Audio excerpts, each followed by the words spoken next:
دوستو اس ویڈیو میں ہم آپ کو حضرت امام حسن اور حضرت امام حسین کے بچپن کے بارے میں بتائیں گے، لہٰذا ویڈیو کو آخر تک لازمی دیکھیے گا۔ ایک دفعہ حضرت امام حسن اور حضرت امام حسین علیہ السلام مدینہ کی گلیوں میں کھیل رہے تھے۔ اچانک وہاں پر حضور پاک حضرت محمد صلی اللہ علیہ وآلہ وسلم تشریف لے آئے، اور یہ دیکھتے ہی دونوں بھائی رسول پاک حضرت محمد صلی اللہ علیہ وآلہ وسلم کی طرف دوڑتے ہوئے آئے اور آپ صلی اللہ علیہ وآلہ وسلم کے کندھوں پر چڑھ گئے، اور اسی طرح وہ ان کے گھر چلے گئے اور حضرت بی بی پاک فاطمہ الزہرا کے گھر تشریف لے گئے۔ تو گھر پہنچ کر آپ صلی اللہ علیہ وآلہ وسلم نے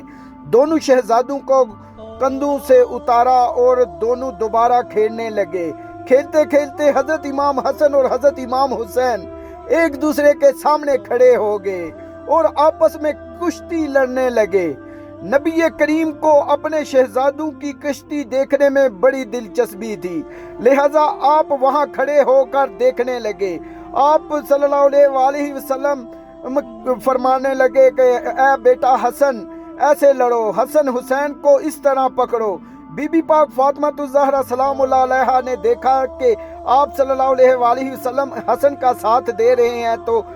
آپ نے فرمایا کہ بابا جان حسن تو بڑے ہیں، آپ کو چھوٹے بھائی کا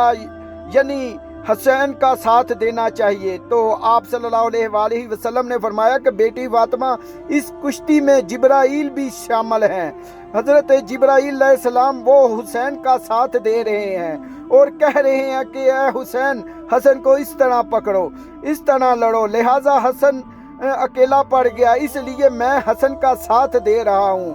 دوستو روایت میں آتا ہے کہ اللہ تعالیٰ حسن و حسین کے ناموں کو حجاب میں رکھا، یہاں تک کہ رسول کریم نے اپنے بیٹوں کا نام حسن و حسین رکھا، اور حضرت امام حسن اور امام حسین نبی کریم حضرت محمد صلی اللہ علیہ وآلہ وسلم کے بیٹے ہیں۔ حضرت بی بی پاک فاطمہ الزہرا سلام اللہ علیہا فرماتی ہیں کہ ایک روز نبی کریم میرے ہاں تشریف لائے اور فرمایا میرے بیٹے کہاں ہیں؟ میں نے عرض کی کہ وہ حضرت علی انہیں ساتھ لے گئے ہیں۔ نبی کریم نے ان کی تلاش میں نکلے تو انہیں پانی پینے کی جگہ کھیلتے ہوئے پایا اور ان کے سامنے کچھ کھجوریں بچی ہوئی تھیں۔ آپ صلی اللہ علیہ وآلہ وسلم نے فرمایا کہ اے علی خیال رکھنا، میرے بیٹوں کو گرمی شروع ہونے سے پہلے واپس لے آنا۔ حضرت عبداللہ ابن عباس رضی اللہ تعالیٰ عنہ روایت کرتے ہیں کہ آپ صلی اللہ علیہ وآلہ وسلم نے ارشاد فرمایا کہ اے لوگو، کیا میں تمہیں ان لوگوں کے بارے میں خبر نہ دوں جو اپنے نانا نانی کے اعتبار سے سب لوگوں سے زیادہ بہتر ہیں؟ تو کیا میں تمہیں ان لوگوں کے بارے میں نہ خبر دوں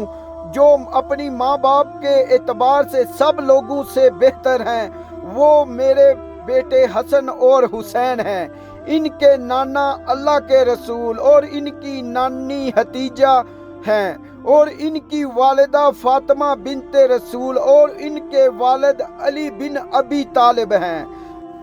پیارے دوستو، حضرت امام علی فرماتے ہیں کہ جس شخص کی یہ خواہش ہو کہ وہ لوگوں میں ایسی ہستی کو دیکھے جو گردن سے چہرے تک نبی کریم حضرت محمد صلی اللہ علیہ وآلہ وسلم کی سب سے کامل شبیہ ہو، تو وہ حضرت امام حسن بن علی کو دیکھ لے، اور جس شخص کو یہ خواہش ہو کہ وہ لوگوں میں ایسی ہستی کو دیکھے جو گردن سے ٹہنے تک رنگت اور صورت دونوں میں رسول پاک کی سب سے بڑی شبیہ ہو، تو وہ حسین ابن علی کو دیکھ لے۔ دوستو روایت میں آتا ہے کہ آپ صلی اللہ علیہ وآلہ وسلم دونوں شہزادوں امام حسن اور امام حسین سے ملنے اپنی بیٹی حضرت بی بی پاک فاطمہ الزہرا سلام اللہ علیہا کے گھر تشریف لائے اور ان کو پیار فرماتے اور دونوں صاحبزادوں کے لیے دعا فرماتے۔ آپ صلی اللہ علیہ وآلہ وسلم دونوں شہزادوں کا ہاتھ پکڑ کر فرمایا کہ جس نے مجھے محبوب رکھا اس نے ان دونوں کو، ان کے ماں باپ کو محبوب رکھا، اور وہ میرے ساتھ جنت میں ہوگا۔ اور حضرت ابو ہریرہ رضی اللہ تعالیٰ عنہ فرماتے ہیں کہ رسول اکرم حضرت محمد صلی اللہ علیہ وآلہ وسلم ہمارے پاس اس حالت میں تشریف لائے کہ ان کے ایک کندھے پر حضرت امام حسن اور دوسرے کندھے پر حضرت امام حسین علیہ السلام سوار تھے۔ آپ صلی اللہ علیہ وآلہ وسلم کبھی حضرت امام حسن کو اور کبھی حضرت امام حسین کو چومتے۔ کسی نے پوچھا کہ یا رسول اللہ، کیا یہ دونوں نواسے آپ کو بہت محبوب ہیں؟ تو آپ صلی اللہ علیہ وآلہ وسلم نے فرمایا کہ یہ مجھے بہت محبوب ہیں، اور جس نے ان سے محبت کی اس نے مجھ سے محبت کی، اور جس نے ان سے بغض رکھا در حقیقت اس نے مجھ سے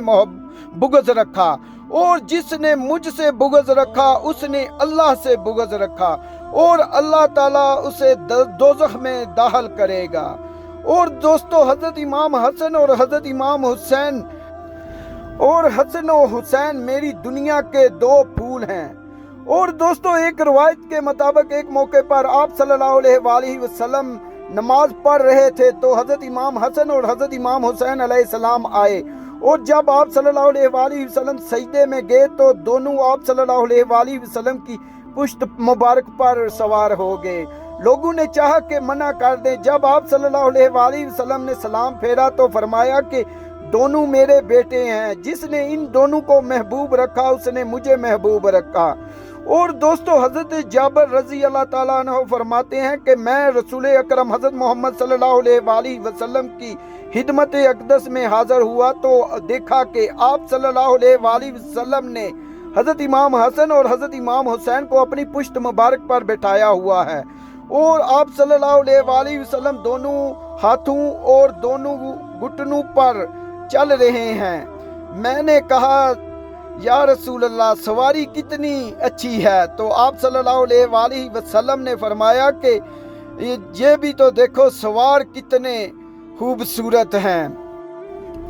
اور پیارے دوستو، وہ نبی کریم حضرت محمد صلی اللہ علیہ وآلہ وسلم جن کے لیے ساری کائنات بنی، جن کے لیے دن اور رات کا نظام وجود میں آیا، جنہوں نے معراج کا سفر کیا اور سدرۃ المنتہا جن کی راہ گزر بنی، اور وہ نبی کریم حضرت محمد صلی اللہ علیہ وآلہ وسلم اپنی مبارک پشت پر دونوں شہزادوں کو سوار کیے ہوئے ہیں، اور ساتھ میں فرما رہے ہیں کہ اگر سواری عمدہ ہے تو سوار کتنے اچھے ہیں۔ پیارے دوستو، ایک مرتبہ رسول اکرم حضرت محمد صلی اللہ علیہ وآلہ وسلم حضرت سیدہ فاطمہ الزہرا سلام اللہ علیہا کے گھر کے قریب سے گزرے تو اندر سے حضرت امام حسین علیہ السلام کے رونے کی آواز آئی، تو آپ حضرت بی بی فاطمہ الزہرا کے گھر تشریف لے گئے اور فرمایا کہ کیا تم نہیں جانتی کہ مجھے حسین کے رونے سے کتنی تکلیف ہوتی ہے؟ اس کے بعد آپ صلی اللہ علیہ وآلہ وسلم آگے بڑھ کر حضرت امام حسین علیہ السلام کو اٹھایا، اور جب تک وہ خاموش نہ ہوئے تب تک آپ صلی اللہ علیہ وآلہ وسلم گھر سے باہر نہ نکلے۔ دوستو، حضرت حسین کریمین اور دیگر اہل بیت اور صحابہ کرام کی محبت ہمارے ایمان کا حصہ ہے۔ انہی حضرات کے ذریعے دین ہم تک پہنچا، اور آج جو ہم مسلمان کہلاتے ہیں یہ محض اللہ تعالیٰ کا فضل اور رسول اکرم حضرت محمد صلی اللہ علیہ وآلہ وسلم کی دعاؤں کی برکت ہے۔ انہی مقدس صفات و حضرات کی محنت کا نتیجہ ہے، لہٰذا ہم پر لازم ہوتا ہے کہ اپنی دعاؤں کے اندر ایمان کی عظیم و نعمت پر جہاں اللہ تعالیٰ کا شکر ادا کریں اور آپ صلی اللہ علیہ وآلہ وسلم پر درود و سلام بھیجیں، ان حضرات کے لیے درجات کی بلندی کے لیے بھی دعا بھی کریں۔ ہم ان کے احسانات کا بدلہ تو نہیں چکا سکتے، لیکن اس رب کے حضور ان حضرات کے لیے دعا تو کر سکتے ہیں جو ایک نیکی کا اجر 10 سے شروع کرتا ہے اور پھر اس کی کوئی انتہا نہیں۔ اللہ تعالیٰ تمام اہل بیت و صحابہ کرام اجمعین پر کروڑوں رحمت نازل فرمائے اور ہم سب کو ان کے نقش قدم پر چلنے کی توفیق عطا فرمائے۔ ناظرین، اگر آپ کو ہماری یہ ویڈیو پسند آئی ہو تو ویڈیو کو لائک، چینل کو سبسکرائب ضرور کریں۔ اپنا بہت سارا خیال رکھیے گا۔ شکریہ۔